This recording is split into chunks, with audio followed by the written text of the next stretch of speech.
Welcome back, everyone, to our 11th episode of the Here and Now community channel. Today, we welcome our 10th guest. He's joining us from Helsinki, Finland. And before we start, I would like to emphasize on a few things, such as the admiration I carry for his work as an explorer, a seeker, an individual trying to see beyond the barriers and provide a different direction. Our guest today is a philosopher of mind and a professor at the University of Helsinki and Skovde, of theoretical philosophy, whom I would kindly like to invite to explain us the concept after this. I have to admit that I can barely get my head around the complexity of his areas of expertise. However, I will just highlight the observation that I personally found tremendously fascinating. That is his interest in philosophy of mind and the mind-body problem, which fused even further into building on David Bohm's interpretation of quantum mechanics. With this, I would like to introduce to you Professor Paavo Pylkkänen. Sir, welcome. It's a pleasure having you here. Thank you. Thank you. I think we're going to have to explain a few terms, such as, for example, theoretical philosophy. Many people in our audience most probably are not that much acquainted to these terms. And also, I have so many questions for you, but let's start with that. And also, before we start, how are you occupying your time these days? Right. Yeah. No. Anyway, thanks very much. So, yes, I'm currently working as a senior lecturer in the philosophy department at the University of Helsinki, and previously I was working more in the administration as vice dean and head of department. That was great, but it's also great to be back more like research and teaching. And so, and you asked about theoretical philosophy. So I could say that philosophy is, of course, an extremely broad subject. I mean, we say it's, philosophy is love of wisdom, but then there are, of course, all kinds of, if you look at it historically, all kinds of different kinds of philosophy and different schools of philosophy. But I think one way of if you like, dividing and perhaps conquering philosophy is to divide it. I mean, to split it into theoretical and practical philosophy. And the idea there is that when we say theoretical philosophy, we think of the word theory meaning as some sort of a worldview. So in theoretical philosophy, we are interested in the nature of the world and also our kind of role as human being in relation to the world, things, how much do we know about it? Mm-hmm. Questions like that, the structure of the world. Whereas in practical philosophy, you might say that we are, if you like, reacting to our view of the world through our actions. So it's the praxis, the action that is there. But that can be a bit confusing because within this so-called practical philosophy, there's a lot of theory there as well. There are many different theories.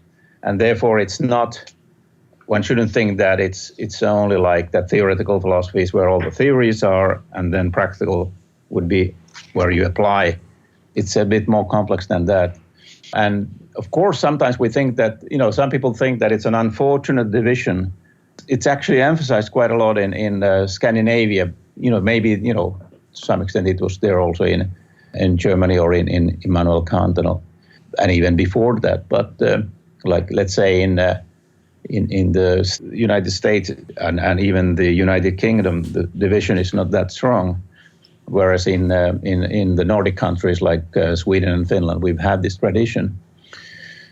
And of course, people sometimes feel that it's a problem because many questions actually have to do with both things like our theory of the world and our actions. And you can take things in ethics and other areas where many people feel the division is a bit harmful. But in some ways, I still find it useful because I think it's still valuable to be interested in the nature of the world. Right.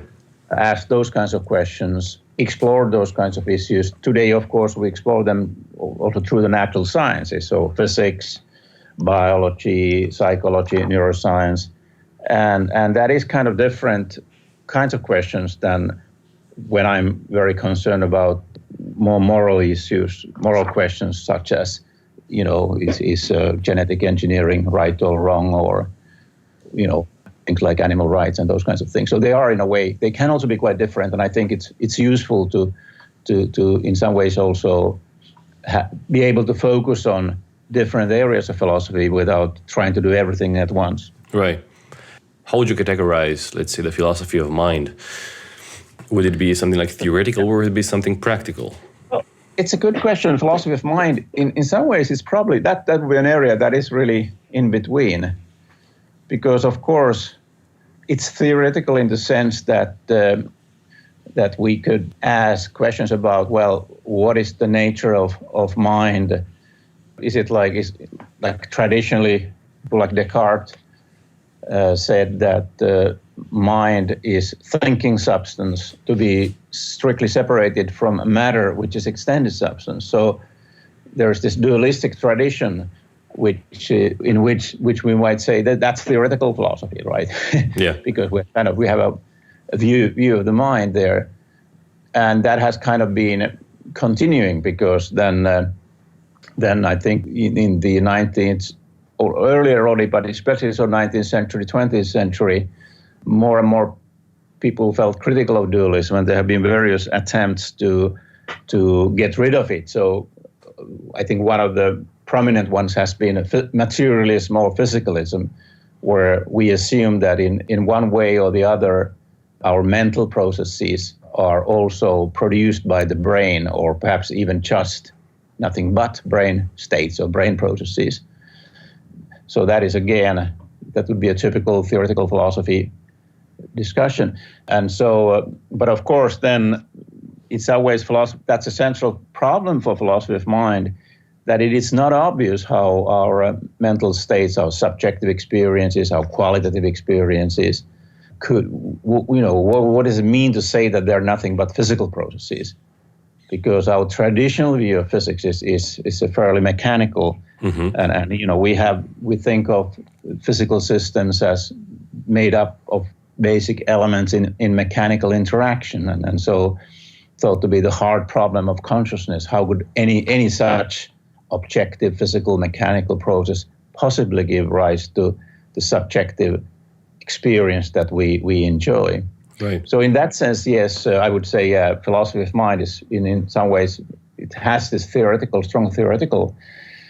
But of course, when it comes to questions like do we have free will, and that immediately connects us to issues of responsibility, because if I'm not, this is the old problem of free will, that if what I do, even my thoughts are just determined by, let's say, the laws of physics or neurophysiological necessities, then in what sense am I free? Right. And if I'm not free, should I be punished for what if I do wrong things? I mean, this is you could say that it's. I know that you study law, right? Yeah. I think we could say that it's implicit in our legal system that people are free and therefore accountable. Responsible. Yes, exactly. Yeah. But that's perhaps then a question more.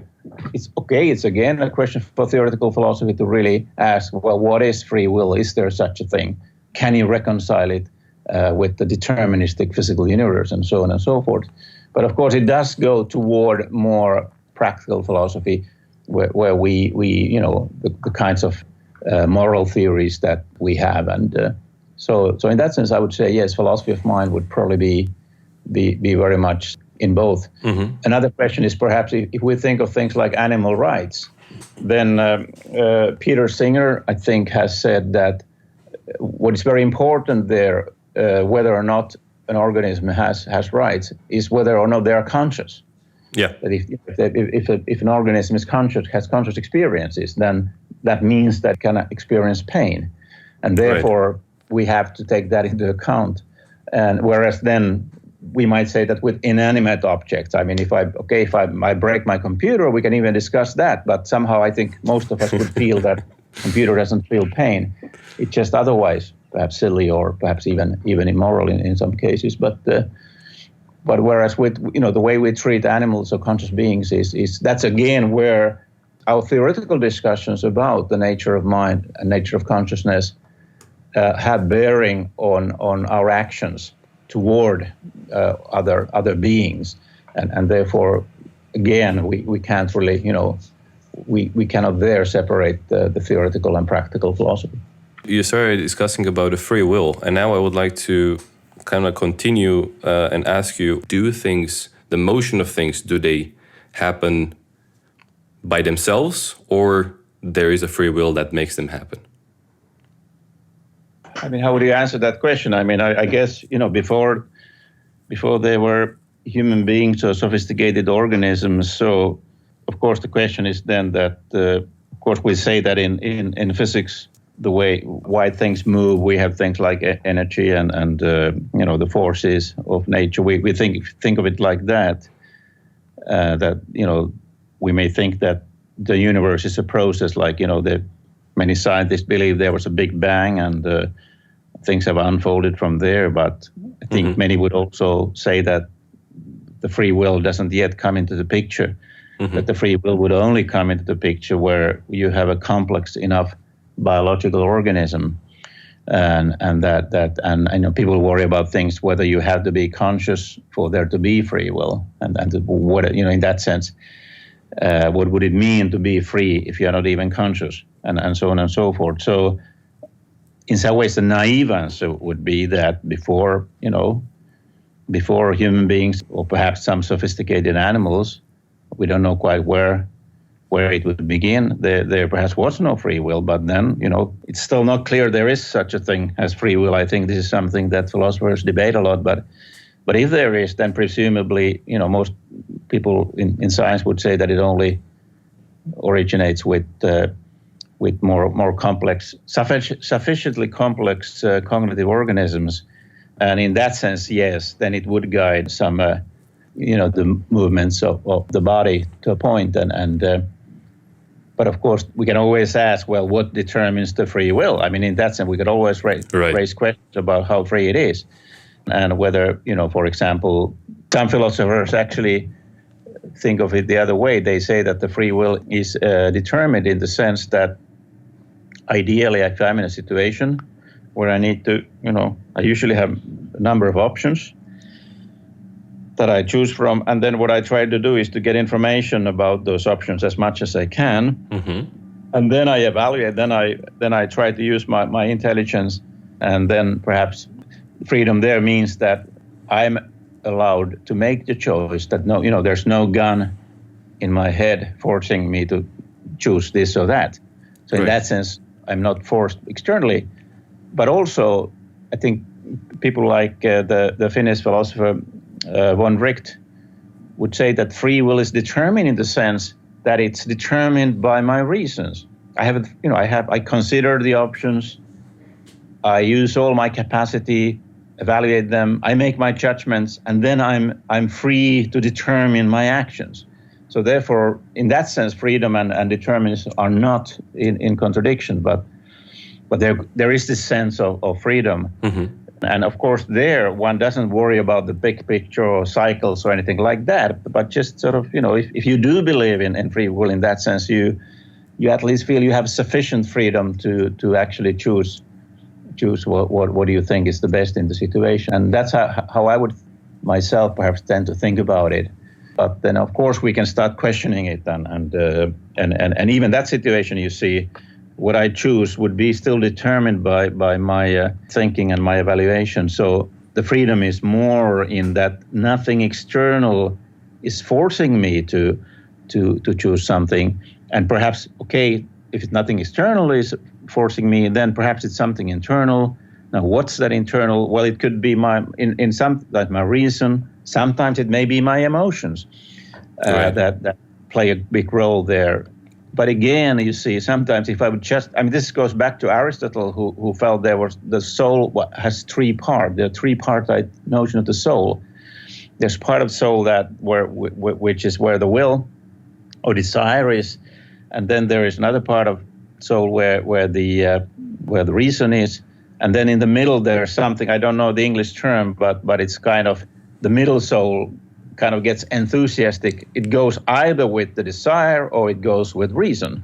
Right. Yeah. So in a way, when it comes to our internal decision making, then this is the question: whether are we driven by our desires or are we driven by our reason, or perhaps a kind of mixture of them. And then again, the question of freedom comes into there, that somehow whether, what's the role of the, if you like, the observer or the self or whatever you want to call it, that whatever is the part of the process where the choice is being made.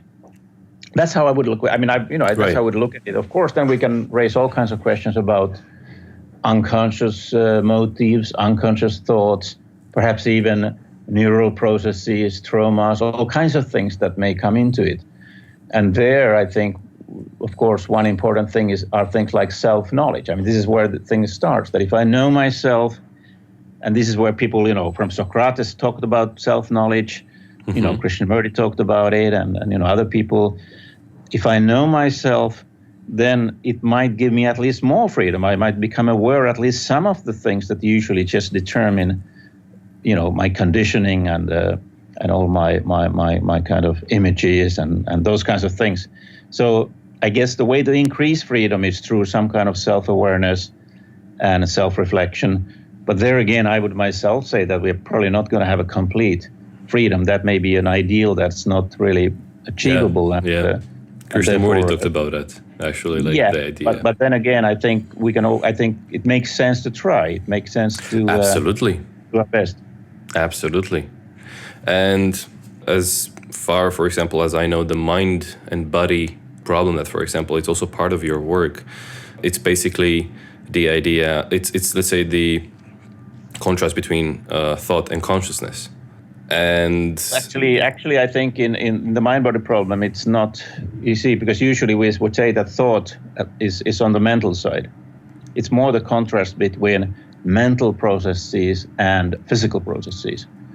And Krishnamurti perhaps said that thought is a material process, but that is not obvious to everybody. I mean, I think there are a lot of philosophers who would actually say that thought has also non-physical properties like meaning, content.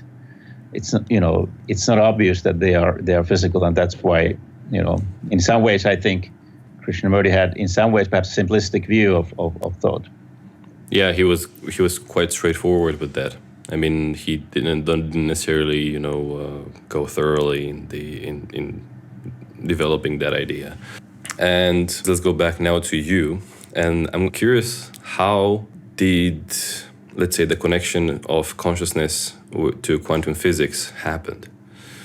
Like, where was the click for you for that? Well, that's a good question. I mean,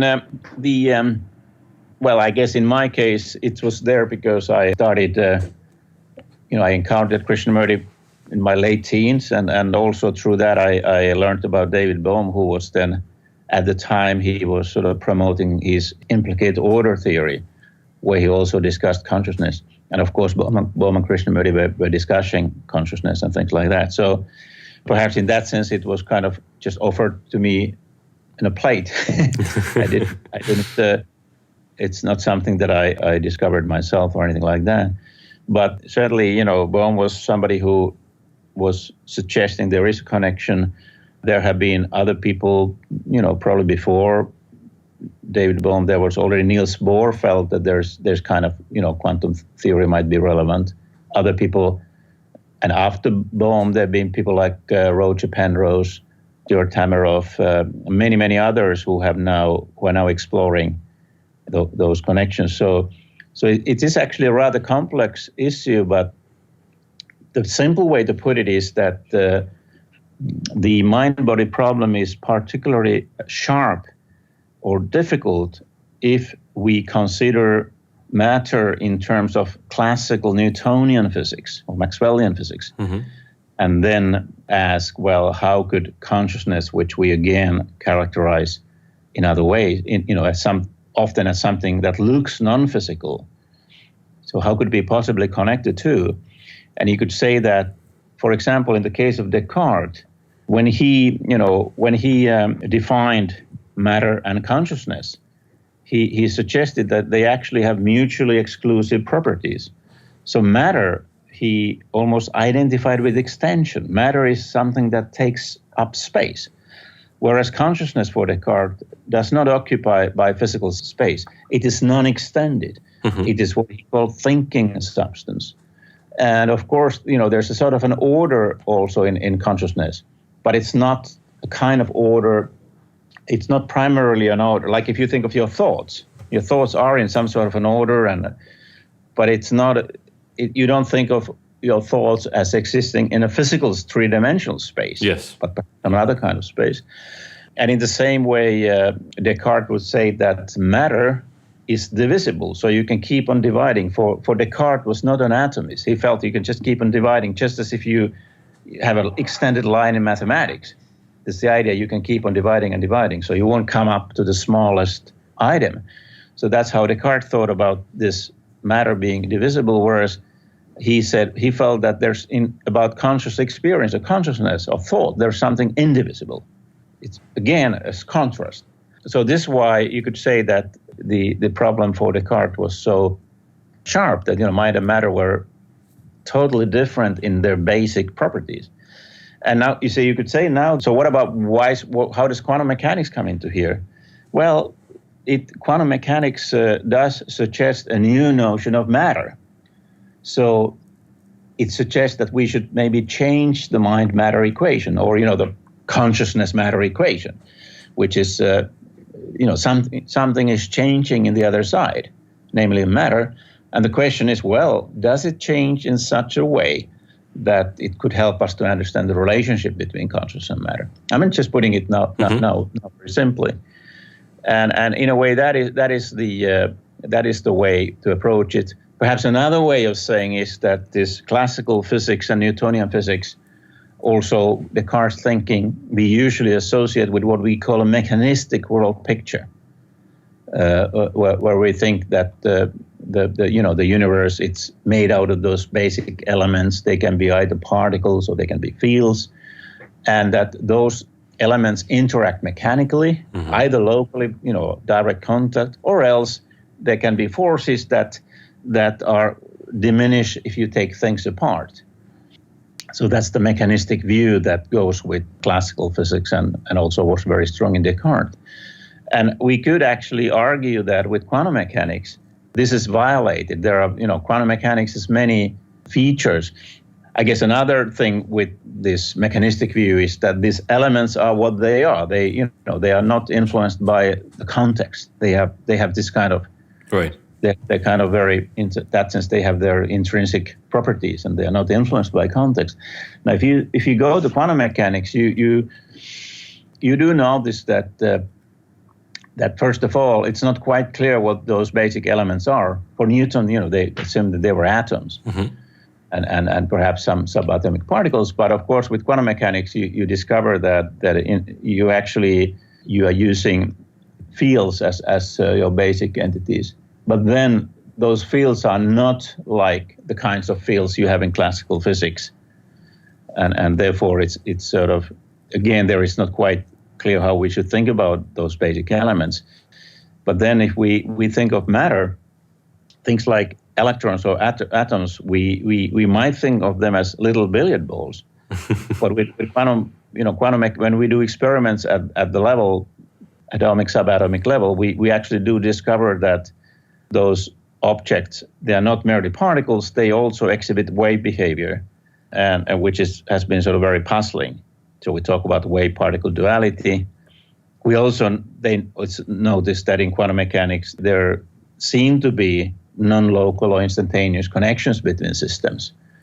So if you interact on particle A here, somebody else doing another particle that has been in contact with my particle previously, it seems that if I do something on particle A here, particle B, as it were, instantaneously knows or is influenced. Exactly how this influence works, I mean, there's debating, and not everybody necessarily wants to even still kind of accept it too strongly, but it's definitely something that physicists have been thinking since 1935, where Schrödinger and Einstein kind of drew attention to this feature, and people like David Bohm gave attention to it in the 1950s and later on.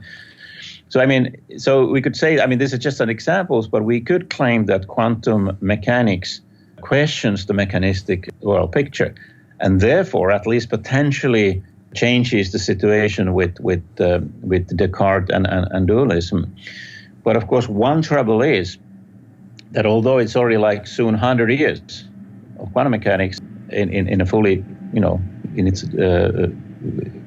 fully developed version, it's still, there's still no consensus about what is the nature of quantum reality, or whether we can even have any picture of quantum reality. Some people like Niels Bohr, who he was really one of the key developers of the theory.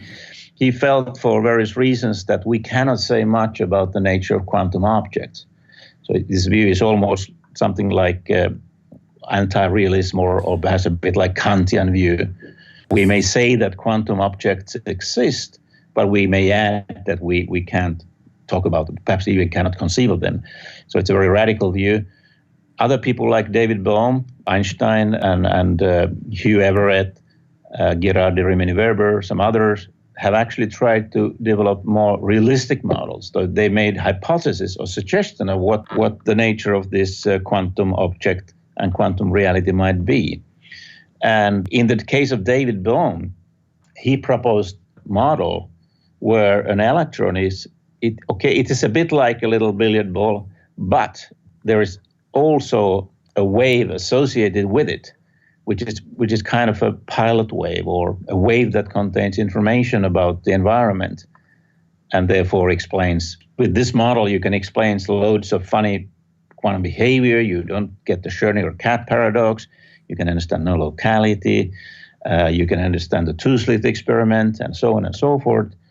So there you go. I mean, now you do have a new concept of matter, and Bohm also postulated that the field encodes information. He called it active information.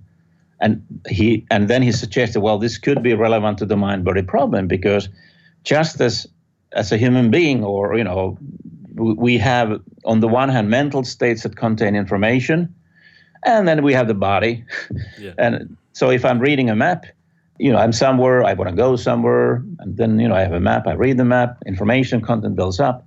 I will select a route, and then depending on where I am, where I want to go, I will use the information to get where I want to. So I'm being informed by the map, if you like. So Bohm was thinking that analogously, an electron in a typical quantum experiment, it's a localized particle, but it also has this field that contains information about, whether there's one slit or two slit open in the environment, and this information will profoundly affect what it will do. So Bohm was proposing that there is at least a strong analogy between the way information works in the quantum world and the way it works even in human subjective experience. He would add that you have something similar in biology with things like the DNA molecule, where we say that it's the information in the DNA that guides protein construction. And of course, we have artificial devices like, radio control devices, where the radio waves are not really pushing and pulling a ship or an airplane. They're really informing its movement.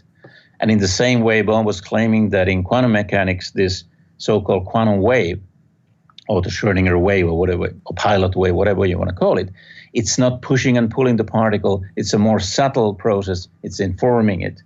So there's a kind of a connection. Now, here we are not really talking very much about consciousness, like conscious experience. We are more talking about, if you like, mental states, or what's typical of mental states. So Bohm was saying that what is typical of mental states is what he called activity of form. When I read a newspaper in the morning, I do not have to eat the paper.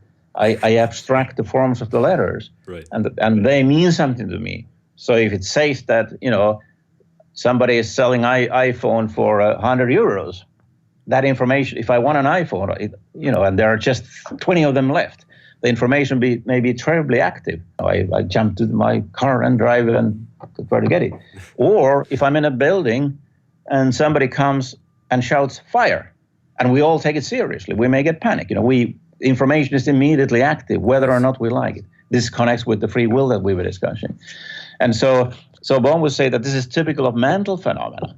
that information is active in us, and really information is a key factor of our being. It very often, what things mean to it, information has to do with meaning. So when I get information, I usually interpret it, often just automatically. But what the things mean to me will then determine what I do. But then again, I think when we talk about conscious experience, then we're asking questions like, so why doesn't all this information processing go on in the dark? Mm-hmm. Why is there experiencing of that information? Right. Where does that come from? And that is, if you like, also the hard problem of consciousness. It's something that there is no answer. I think Bohm had some ideas about that, but not too much, because he was kind of writing before this thing called hard problem of consciousness became a big thing. It would have been interesting to see what he had to say. Mm-hmm. But anyways, I think he does have some interesting things to say about consciousness, but I think a lot of his work was on the mind, was really on just trying to understand the way mind works, whether conscious mind or non-conscious mind. Right. So one has to be, if one wants to be careful there, so there's this difference. I have a question. Is information a product of the consciousness? Well, it's not necessarily. I mean, I wouldn't say that. I mean, I would say that information is out there in the nature independently of us. So, for example, according to Bohm's theory of quantum mechanics, mm-hmm. before there were any human beings or any consciousness, there were these quantum fields that had this information. I mean, you may, if you want, you can assume that there was a God and there was consciousness from the very beginning.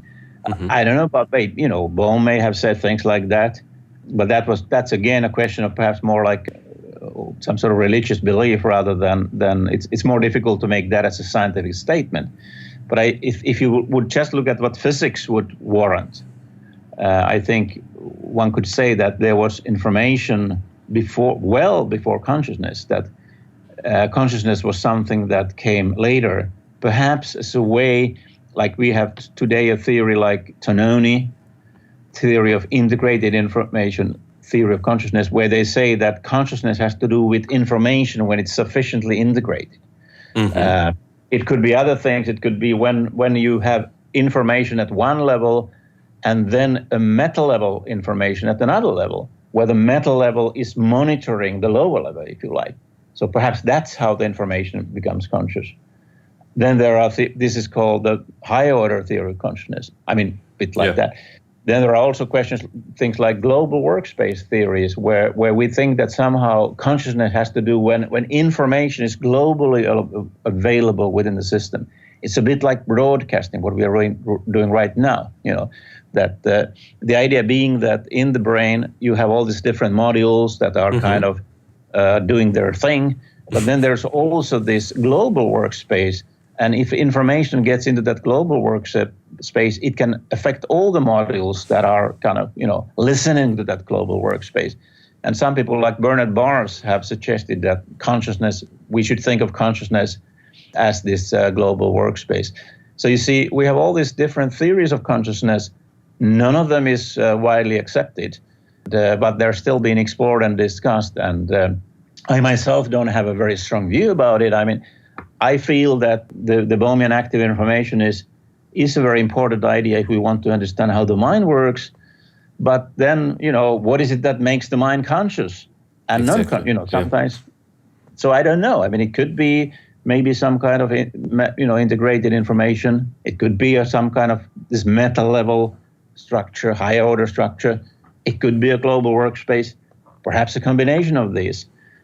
People talk about emergence. So, we could say that, okay, the Bohmian information in the quantum level is already some sort of proto-mental, perhaps even proto-conscious. And then when you organize things in a suitable way, then there's kind of an emergence of full consciousness. Exactly. So, for example, I could say that if you think of my body, so all the atoms and molecules, okay, according to the Bohm theory, they have all this information field associated with them. But they're not conscious. I mean, Bohm himself said in an article that it's obvious that electrons do not have consciousness. So in that, he was not a panpsychist in a strong way where, the panpsychist believes that all things are conscious. So I Bohm connected that he doesn't think that an electron is conscious. I don't think that an electron is conscious either. I mean, sometimes I may wonder about it, when I have this panpsychic colleague. So I read literature where people, I may think about it, but I mean, I would say it's obvious to me that those little things are not conscious, but maybe they have some proto-conscious or proto-mental properties that when when they are organized in the way that matter is organized in me or another human being, maybe consciousness is some sort of emergent property. And for me, it's easier to understand how consciousness emerges from this quantum information than to say that it would emerge from some purely mechanical classical physics structure. And that's why I feel that it's fruitful to at least think about quantum theory when trying to answer the question of even this question of, where does consciousness come from, or what is it, and so on and so forth. I would say it has to do with information, but then exactly how, we don't know. Right. I really like the idea of integrated consciousness, coming from, like, that was gathered, basically, and formed. No, it's the idea, it's integrated information. It's the idea that when the information... integrated information, my apologies, and that is consciousness. And that's Tononi. I mean, Tononi has a very beautiful theory. It's a mathematical theory of consciousness where he actually starts from listing the key properties of consciousness.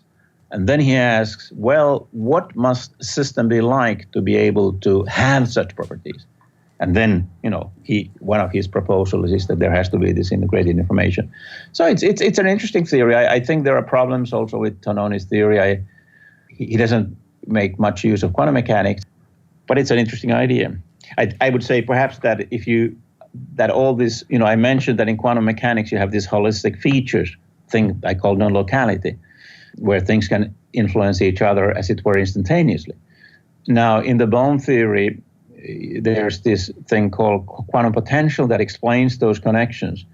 And Bohm was saying that this quantum potential has to be thought of primarily as information. It's not an ordinary physical field. It's more like a field of information. Now, given that this Bohmian information is so holistic, I would say that it has this integrated.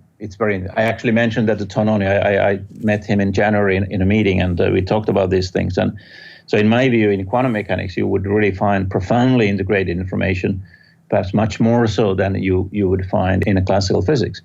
And there are other people who are, I think recently past few years, they have been exploring the connection between quantum mechanics and this integrated information theory. So it's a very much a live research topic, and something perhaps I will be also discussing or studying in my own research in the future. Right. Now, I just want to ask you some questions about you, about your process, about your learning and your, let's say, what you got out of everything that we have discussed, because there are so many ways and there's so many interesting perspectives that you shared with us. And I'm just curious, what is the greatest and most valuable learning that you have taken by pursuing this path? It's very interesting. It's a good question. I mean, I sort of grew up in the 60s in Finland, very liberal situation with my mother. My father died when I was rather young, but I was so young that at least then I wasn't upset about it. I was like 2 years old. He died in a car accident. So I was, brought up by a big family on both my father's and mother's side. So in a sense, I got that sense of being with a lot of people. And also then I grew up with my mother who was kind of an artistic person, singing, many other things. Also perhaps a bit sort of bohemian and very interested in culture. And so, my father's friend had been a philosopher, so we spent quite a lot of time with that family. And so there was this kind of overall atmosphere. And there was perhaps also some Christian framework, one would say, when it came to the not terribly religious, but still that was there in the picture as well. I mean, there wasn't so much philosophy when we were like kids or teenagers. It was more from time to time we might be more interested in that, what the church had to offer, especially for young people. There was nothing to do, so it was nice to hang out in those places, and it was quite, in some ways. But of course, it wasn't intellectually very, very engaging, but more experiential and all that. But I guess for me, one very major thing I remember is when I read Dostoevsky's book, The Idiot. Okay. So I was very struck by it because the idiot was this great human being who then, of course, in the end, things don't go so well for him. But it had a great impact to me because I sort of, sometimes people say that reading a book can change your life. And so I guess the Dostoevsky's Idiot had that strong impact. A friend of mine suggested I read it, and I did. And it raised the question for me whether there could be like better friendship we were perhaps in our late teens at the time, or, 15, 16, 17, whatever that age is where you kind of tend to, of course, you party a lot or things like that. But still, so that was an impact. And, but also I think then later on, when I was already studying at the university, initially I wanted to study law, but then, I did study a bit of economics in the beginning. But then I was kind of getting a bit frustrated, and then a friend of mine actually suggested that I read Krishnamurti. Okay. And that, of course, had also, it took time. I think the book was, some of Krishnamurti's books are not so easy to read, so I probably read the book and didn't understand anything. I just wanted to impress my friend. It was a female, so I thought I had something to talk with her, when I next meet. But I guess she went into a bit of other direction, but then I actually became interested in Krishnamurti. It took maybe perhaps almost like, it's hard to remember, but it took some time before I read some simpler text by him, where I kind of realized that, that some of these things are actually quite interesting. And so that became important for me. And then again, I was already studied philosophy in Uppsala in Sweden. This year was 1979. And of course, there had some very good teachers in Uppsala, but I guess at that time, the so-called analytical philosophy didn't kind of turn me on terribly much. There was maybe, history of philosophy was interesting, like reading about Kant.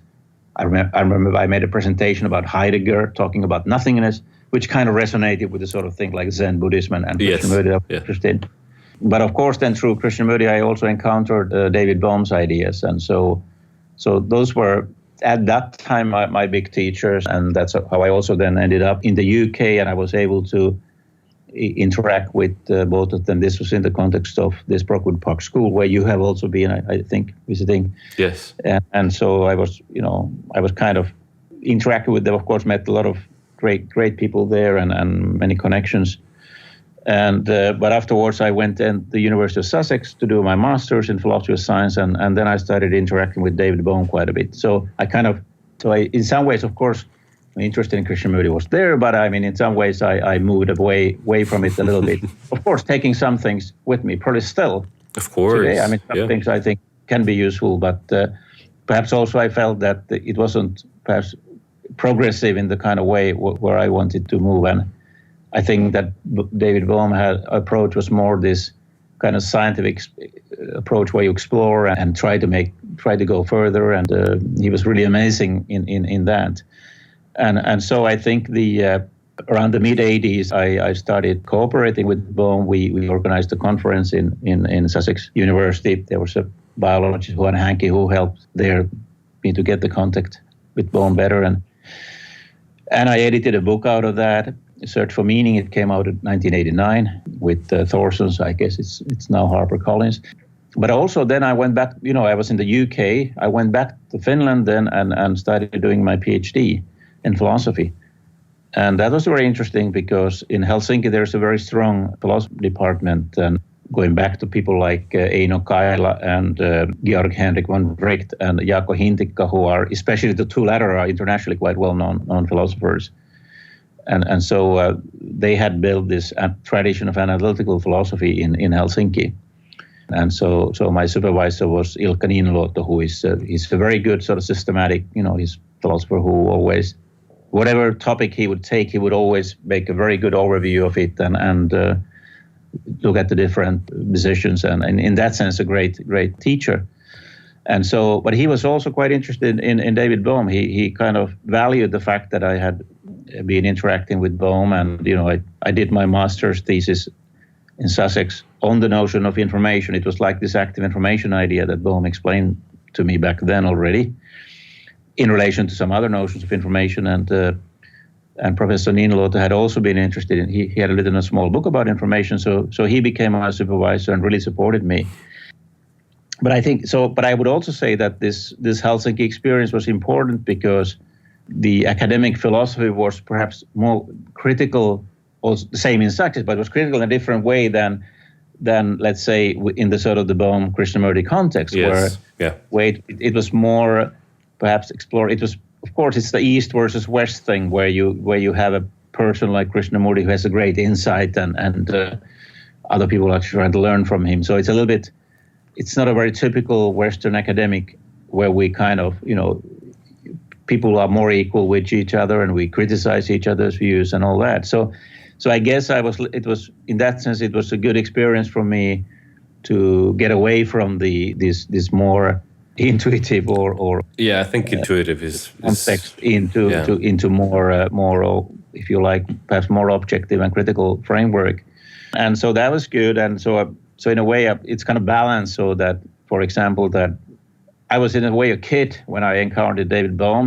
Then I knew the guy had worked with Einstein. I thought so it's pretty, it would be pretty good if he, I was very thankful that he would give his time. But I guess it also meant that I wasn't necessarily always. I mean, I was sometimes critical to his ideas, but of course, probably admired him a bit too much, and that can be also irritating for people. So I guess being in the academia helped me to also take a distance to Bohm's ideas and look at them more critically.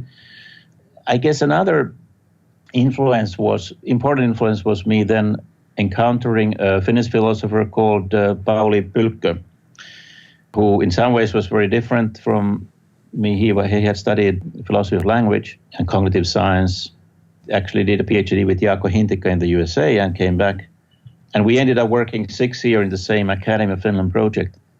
And we became quite close, and I really learned from him a lot. I mean, he's an amazing philosopher, very creative, and we had many long discussions, and he would always kind of, criticize ideas and kind of tough. It's what I think when you're into academics, and if you really do it genuinely, you have to be prepared for a bit of a battle sometimes, and a debate. So it's not about it's a lot of it's criticizing ideas and trying to find the truth that way, if you like. Or anyway, and Paavo Pylkkänen, he also became very interested in trying to understand more He was like analytical philosophy of language, those kinds of things, but also continental philosophy like phenomenology and Heidegger. So I also learned about those things. Of course, I mentioned that I already encountered Heidegger in early on in my studies, like when I was 20, but then this kind of continued there.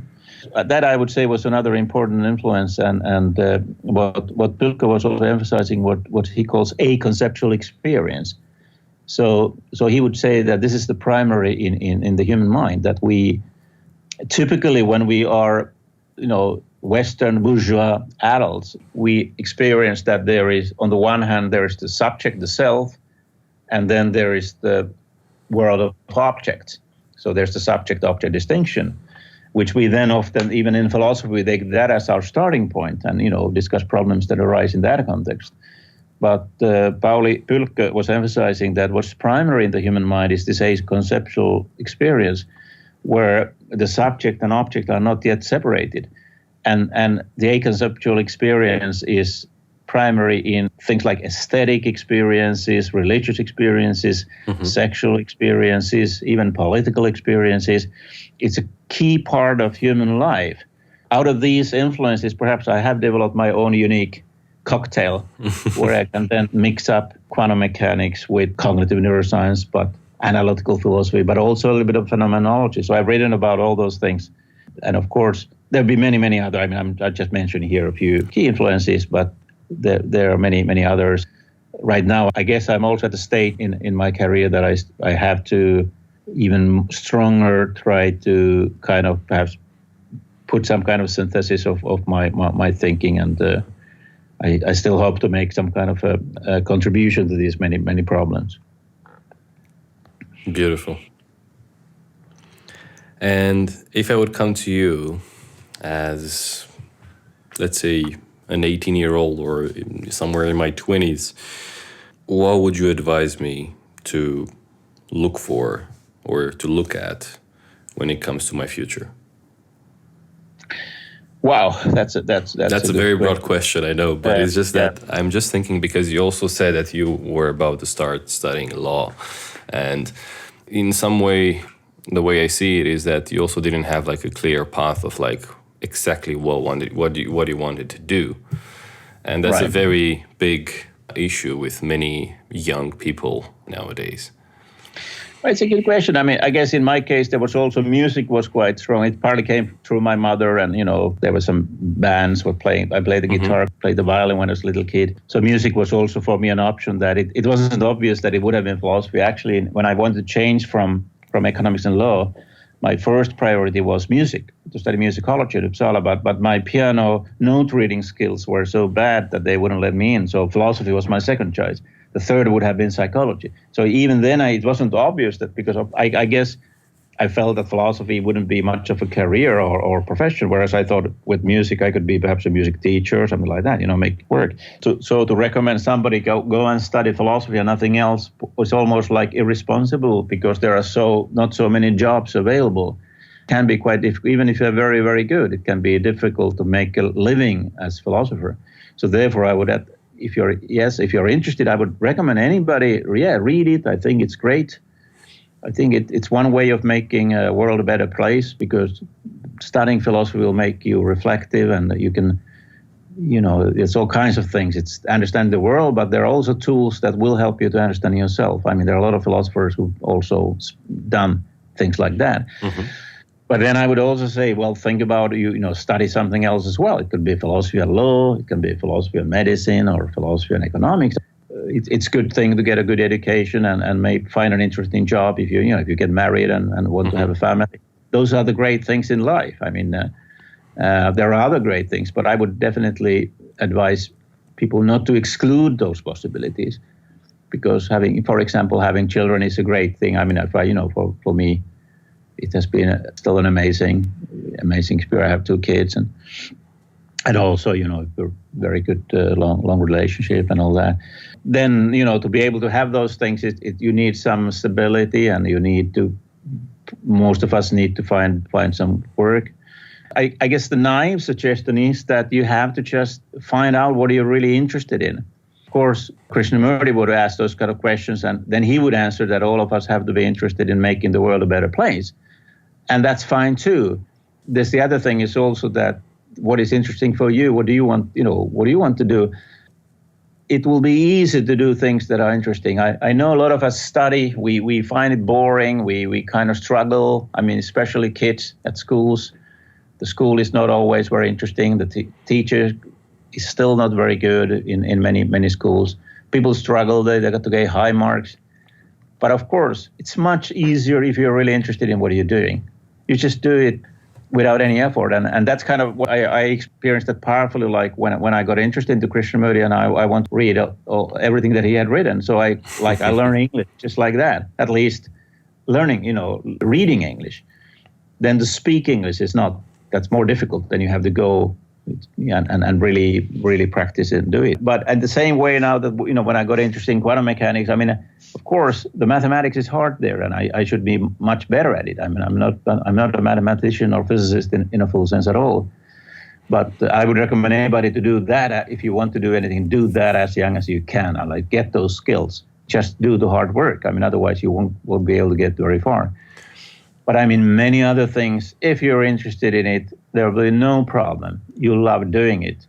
And the ideal situation, of course, is when where I'm very happy, I would say I'm a very happy person, is that I love doing philosophy and teaching and being with the students and writing papers and whatever, supervising people reading their papers and PhD theses, all that. And I get paid for it. So in that sense, I consider myself extremely lucky. And I know that for many people that's not possible, but that's why I would recommend. Right. Whatever you know, find out what you're really interested in. If you don't know, look around, try out different things. Once you discover it, from there on, it will be easy. You just do it. I mean, you don't have to. I think that's the beauty of life, that you may find that thing that really turns you on, and your curiosity. I mean, this is the whole thing about it. Yes. The beauty of being curious. But it has to see. It's almost like if you have never seen. A lot of people might find philosophy difficult, theoretical, boring.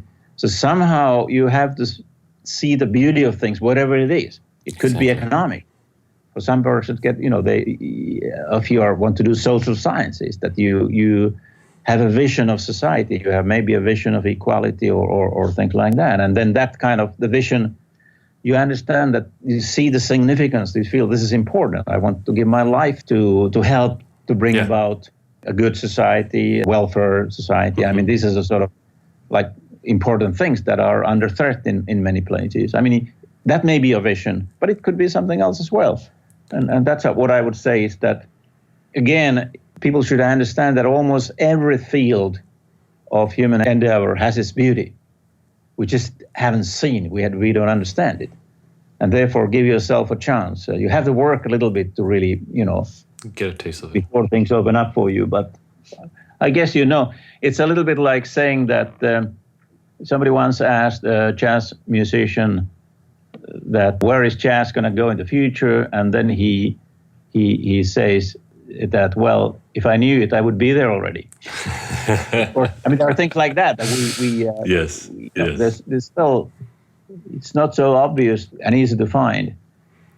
I guess somebody also asked about something, I don't know, was it about love or something like that? And then they answered, well, if you gotta ask, you're never gonna know. You're never gonna know if you gotta ask it. So I think we just have to get the experience of those things. But once, if you do find something that you're really, really interested in, that interest will take you from there. Yes. You will love what you're doing. And that's what I can say from ever since I got really interested in things that perhaps even, reading, those, the book of Dostoevsky or whatever, that you feel it so intensely. Once you find even literature that really touches you, you will feel it so intensely that you would just, that's it. Right. Because that's very interesting. But in the spirit of the young people, the main issue is time. Like, time is so pressuring right now that you have to choose something. Like, when you're 18, you barely have any idea or experience whatsoever of what is coming up or what you should do or something, And this pressure builds so much frustration that so many people, like I know so many people, that they go so much outside their desire or their passion or whatever, that they talk about it, but they don't do it. And it's very interesting, like how little time, in a way, nowadays, especially in this very fast-paced world, we get to, think on these things and do or touch upon certain subjects that, we can try things out. Like, I have to say that I've been really privileged to get the chance to go in so many fields that were completely outside my studies, I was studying hospitality, business, and administration for my first degree, like business school, basically.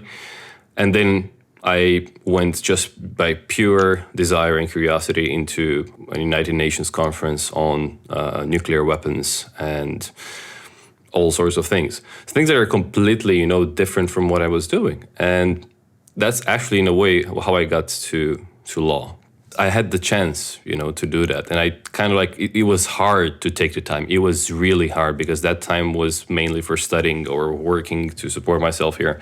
So, yeah, it's so essential and so important to do that in the young ages. And I would say we don't need to start a degree when we are 18 or 19. We can wait also until 22 or 21 or later if you like, but just take that time to, experience, and see what you actually like, exactly what you said, When you feel that drive, that passion touching you, just, go for it then.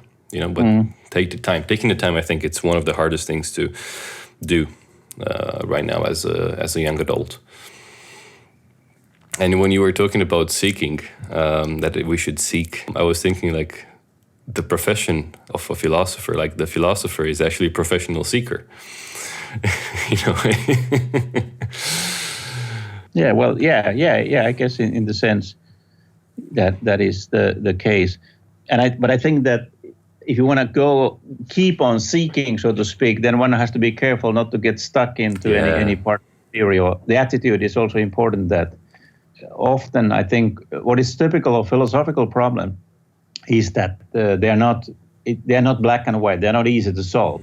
Any questions of how much we could ask, does the real world exist? Like, yes.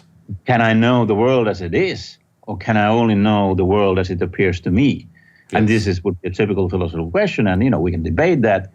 But I would almost say that the more I've done philosophy, the less I'm keen to commit myself to a particular view in a dogmatic. I mean, I do have my preference about these issues, but I'm not kind of dogmatic about it. I'm not investing my life so that everybody else has to agree with me about that.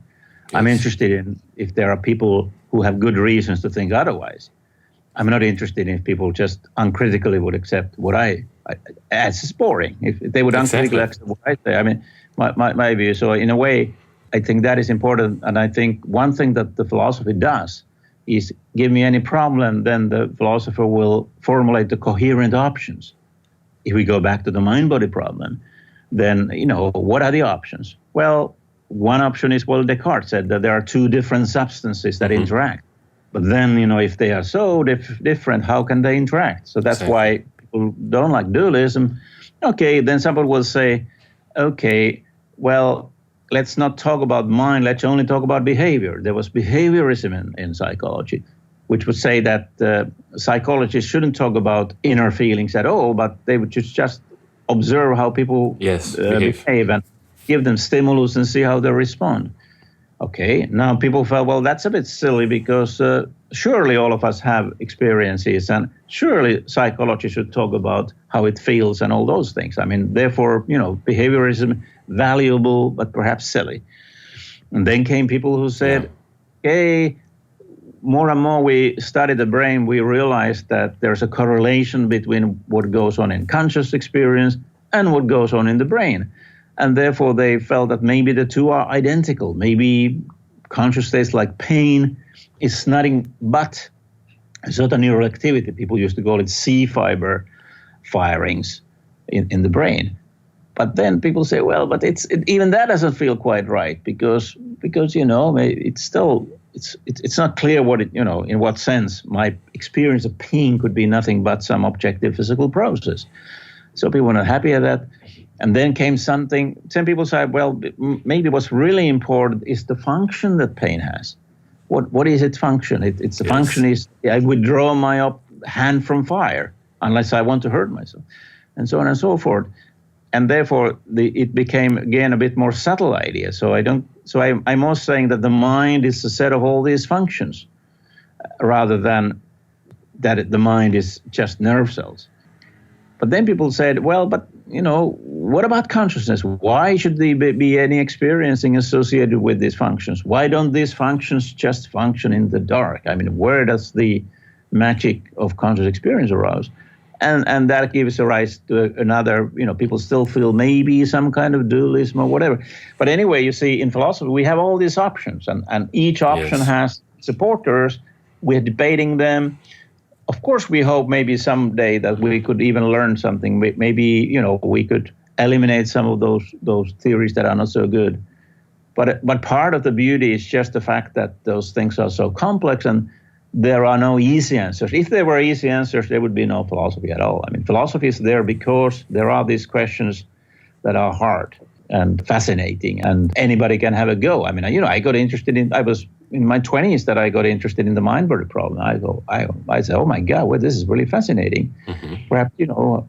Perhaps I could kind of give it a go, and this is something you could study and, do at the university. And I've been teaching many, many courses on it and writing about it. And And so that's in a way the beauty of philosophy. As Aristotle said, wonder is the beginning of philosophy. Right. Yeah. No, I think, of course, if one is not puzzled, I mean, it's again, there are some things that are obvious and some things that are puzzling.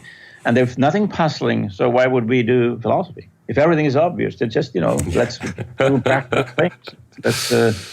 Let's just sort of, So that's also the attitude that the beauty of the puzzling, the beauty of the wonder has to do with this. Perhaps there is a bit of also a little touch of mystery as well. I mean, this kind of the magic of existence. And I mean, you take somebody like Heidegger who says that the key question is, why is there something rather than nothing? Just the pure fact of being is puzzling. Yes. It's kind of in some ways it's the most obvious thing, but it can also be the most puzzling. Yes. The same for consciousness. I mean, conscious experience is like bread and butter. Right?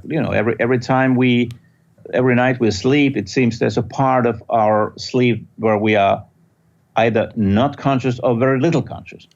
And then when we wake up, then it comes there. So it's a very natural thing. It's part of our biological rhythm. So it's an obvious thing. But then again, when we start asking questions about it, it can be puzzling. And people have said the same thing about time, that, time again is kind of obvious. But when you start thinking about it, it becomes puzzling. That's sort of course, then we might ask, well, is there something wrong in the way we think about things? Is it the thinking that makes them puzzling?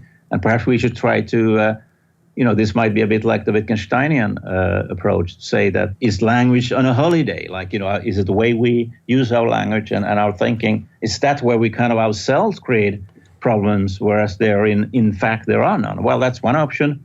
I think there are genuine problems, but maybe, Wittgenstein was right that some of our problems are actually a bit what he was saying, that what we need is therapy rather than new theories. We just have to kind of become more aware of our language games and various maybe confusions there and so on and so forth. So, I mean, philosophy, of course, has a lot to offer. I mean, there are all kinds of... Yes. I guess there's so many different schools that if you go into philosophy, everybody will probably find some school that feels, well, that's for me. And that's what tends to happen. A lot of people do identify more with the particular kind of philosophy. Now, why do they do that? Is it because you may remember, I think it's a story about Konrad Lorenz, is that when with some birds, maybe it was like a duck, that typically when the ducks are born, they start following the mother. The mother, yeah. But in this experiment, they start following Konrad Lorenz because that's whom they saw the first. The first time. So this could well be what happens us as when we are philosophical kids, that, the people from whom we learn the philosophy, they become like, the person that we start following more or less blindly. And that's why it's good, be aware of that why are you so attracted to a particular school of thought? And have you really looked at the other ones? Do you really understand the other motivation behind the other schools of philosophy? That's what I would call true dialogue. True dialogue is where you are able to go outside of your own area of comfort, where you're able to really try to ask, why do all these people assume these crazy ideas? I mean, what's going on? I mean, why is it so? I mean, in a way, they seem reasonable people, but they believe in this completely silly philosophy. Perhaps it is not so silly. Perhaps I just haven't understood what this could, in philosophy, this could have to do, let's say, phenomenology versus analytical philosophy, where sometimes each school thinks the other one is unscientific or unserious. So dialogue there means really being able to try to understand the motivation each school has. And this is sort of work that we are actually also, what I'm trying to do in my own teaching and supervision at the University of Helsinki and other places where I've been, like University of Skovde, where I used to work more in previously. So those are some examples of the issues. Mr. Pylkkänen, it was a pleasure having you today. And Thank listening to your beautiful stories, your beautiful mind, you've brought a piece of inspiration that we are very grateful for. Thank you. Thank you for making this happen and giving me the opportunity. Thank you. Thanks so much. Thank you for making the time. Ladies and gentlemen, this was your host, Dragos, and I would like to thank you for tuning in today. Before we leave this episode, I would like to extend my gratitude to the entire audience and all guests who have participated in the first season. With this, the first season of the Here Now Community Channel ends. We'll continue with more seasons, with more guests, and more inspirations and stories. Until next time, be here and now. Thank you. Goodbye.